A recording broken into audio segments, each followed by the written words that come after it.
Se você quer entender como funciona o processo de aprovação de um loteamento, fique aqui nesse vídeo. Eu vou mostrar para vocês o passo a passo através de exemplos práticos. Mas antes de começar, peço que se inscrevam no canal, bem como deixem seu like para fortalecer a nossa comunidade.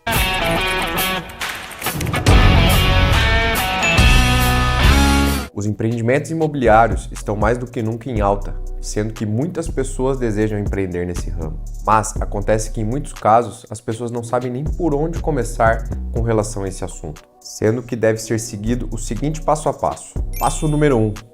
Primeiramente, você deve solicitar para a prefeitura da sua cidade uma certidão de diretrizes municipal. Nela vão conter informações sobre o zoneamento, tamanho de lote, tamanho de sistema viário, ou seja, as ruas do empreendimento, áreas públicas, áreas permeáveis. Com esse documento, você vai conseguir saber quais são as exigências da prefeitura para que esse empreendimento aconteça naquela região. Além desse documento, é muito importante pedir a certidão de diretrizes da companhia de saneamento. Em muitos locais, as companhias de saneamento são independentes das prefeituras, como por exemplo, no estado de São Paulo, nós temos vários municípios que são atendidos pela Sabesp, ou seja, tem que se pedir a certidão de diretrizes na prefeitura e da companhia de saneamento.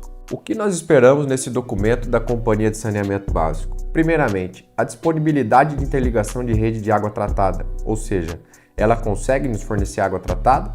Bem como se ela consegue aonde nós vamos ter que interligar a nossa rede. Isso está perto, está longe, quais são as dificuldades? E outra informação relevante é com relação ao esgoto. A mesma situação, ela consegue receber o esgoto tratado desse novo loteamento? Bem como aonde está o ponto mais próximo para fazermos nossa interligação? E qual a dificuldade disso? Desde esse primeiro momento, conte sempre com o auxílio de algum profissional, seja um arquiteto, um topógrafo, um engenheiro civil, um engenheiro ambiental, um urbanista e outros profissionais afins.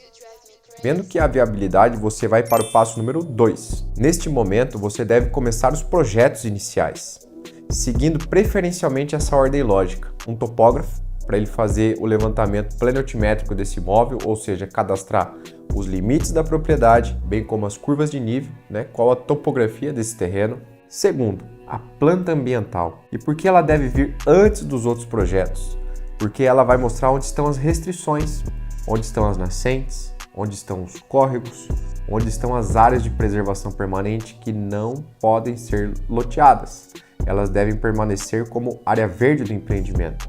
Não que elas sejam intocáveis, mas para frente eu vou explicar para vocês o que é ou não permitido fazer em APP. Sabendo sobre as restrições ambientais, pode-se dar sequência ao projeto urbanístico, que é o projeto mais desejado por quem quer fazer um empreendimento nesse ramo. Nele vão conter os desenhos das ruas, das quadras, dos lotes, das áreas públicas e todo o layout urbanístico do empreendimento. Outros projetos que são relevantes nesse momento são terraplanagem, com relação às movimentações do solo, taludes, se a gente vai ter que levar a terra para outro terreno fora ou se vai ter que trazer terra de outro terreno para conseguir viabilizar esse empreendimento. Projeto de drenagem, ou seja, onde vão ficar as bocas de lobo, tubulações, postos de visita, para onde essa rede vai ser destinada e se a jusante desse empreendimento, ou seja, para baixo dele, será que essa água da chuva vai causar ou não vai dano para quem está abaixo? Muitas vezes é necessário implantar até medidas mitigadoras, como por exemplo os piscinões. Outro projeto importante é o projeto de água e esgoto, ou seja, como vai ser distribuída essa água no empreendimento e como vai ser coletado esse esgoto para que ele possa ser tratado.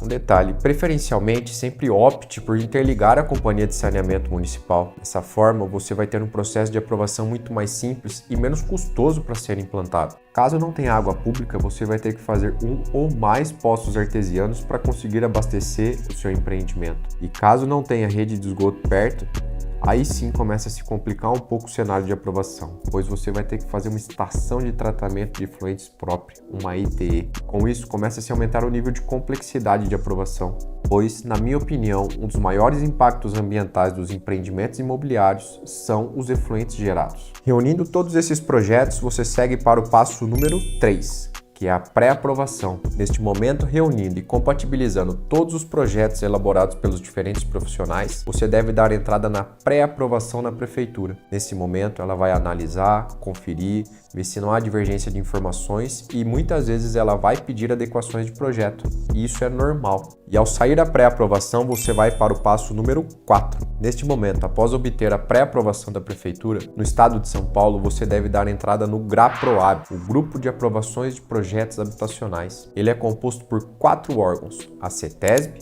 o DAE, a Secretaria de Habitação e a SABESP.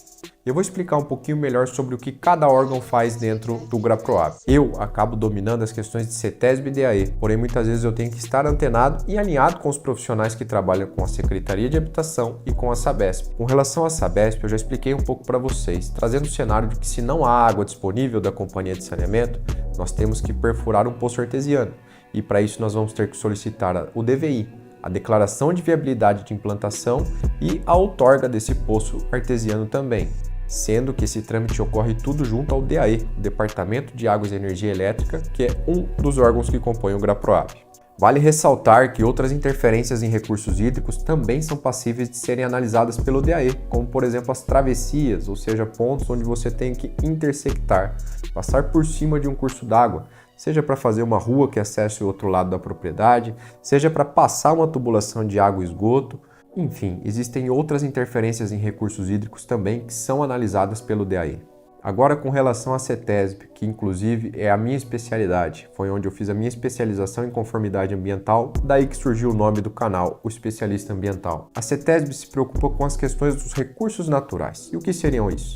Muitas vezes, para implantar o empreendimento, vai ser necessário suprimir árvores isoladas, ou seja, árvores esparsas, espalhadas pelo terreno, onde vão ficar lotes, ruas. Com isso, vai ser necessário fazer a caracterização dessa vegetação, ou seja, todas essas árvores que vão ser suprimidas devem ser catalogadas para serem compensadas futuramente. Além das árvores isoladas, há também os fragmentos de vegetação nativa, locais onde já se desenvolve uma fisionomia florestal. Essas áreas devem ser preferencialmente preservadas, mas em muitos casos é necessário e não se tem alternativa técnica a não ser realizar a supressão dessa vegetação. Mais detalhes sobre o que é ou não permitido e como funciona isso daí pode ser observado na Resolução CIMA 80 de 2020. É uma resolução enxuta, mas com muito conteúdo de forma clara e objetiva. Além das questões florestais, os recursos naturais também abrangem os recursos hídricos. Ou seja, a maioria de nós sabe que as beiras de córregos, rios e nascentes são áreas de preservação permanente, e as intervenções realizadas nelas devem ser de conhecimento e de aprovação da CETESB. Muitas vezes nós temos que fazer escadas hidráulicas que levam um sistema de drenagem até o córrego, outras vezes nós temos que fazer ruas, estradas que fazem uma travessia por cima do córrego, que também é uma intervenção em APP. Para os empreendimentos que não têm rede de esgoto interligada à companhia de saneamento, tem que fazer uma estação de tratamento de efluentes e uma tubulação que leva até o curso d'água efluente tratado. Então, tudo o que acontece nessa faixa protegida de preservação permanente deve ser evidenciado nos projetos ambientais para a CETESB. Todos esses recursos naturais que eu citei para vocês, o corte de árvores isoladas, a supressão de vegetação, a intervenção em APP, devem ser compensados. No estado de São Paulo, a resolução SMA 7 de 2017 traz os parâmetros necessários para a compensação ambiental. Outro ponto importante avaliado pela CETESB é a questão das áreas permeáveis. Todo empreendimento deve deixar no mínimo 20% de área permeável. E muitos consultores acabam cometendo o erro de contabilizar taludes em áreas permeáveis, sendo que isso não pode ser feito. No final das contas, o GRAPROAB funciona bem. Ele é um colegiado no qual todos esses órgãos têm que estar em sintonia. Ou seja, quando você entra com um projeto, eles têm 60 dias para analisar o seu processo. Depois desses 60 dias, eles podem pedir até um prazo adicional de mais 30 dias. Mas o prazo máximo que eles têm para analisar são 90 dias. E quando eles devolvem a manifestação do GRAPROAB, muitas vezes são exigidas complementações ou adequações, os famosos comuniques. Isso é normal, a gente também vai ter um prazo para atender, que inclusive é maior do que o prazo que eles têm para analisar. Mas, ao sair o certificado do GRAPROAB, que é como se fosse uma licença de instalação, nós vamos para o passo número 5. Nesse momento, o empreendedor deve voltar com o certificado do GRAPROAB na prefeitura e fazer a sua aprovação final, pois podem ter acontecido algumas alterações aqui no GRAPROAB com que a prefeitura tenha que se manifestar também. Bem como, nesse momento, tem que ser levado para o cartório de registro de imóveis, para registro desse empreendimento imobiliário, ou seja, vão sair as diferentes matrículas desse empreendimento.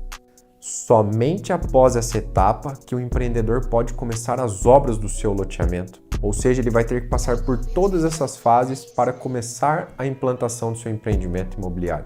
Mas ao finalizar a instalação, antes de ocupar esse imóvel, ou seja, antes de permitir com que as pessoas morem nesse empreendimento, deve ser realizado o passo número 6, que é solicitar para a CETESB a licença de operação.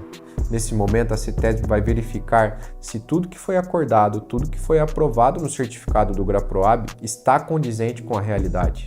Ela equivale como se fosse um alvará de funcionamento. Espero ter ajudado vocês a entender como funciona o processo de aprovação de um loteamento. Caso você tenha alguma dúvida, pode deixar aqui nos comentários, eu faço questão de responder. Bem como, em casos de parcerias, entre em contato por esse e-mail que eu deixo aqui.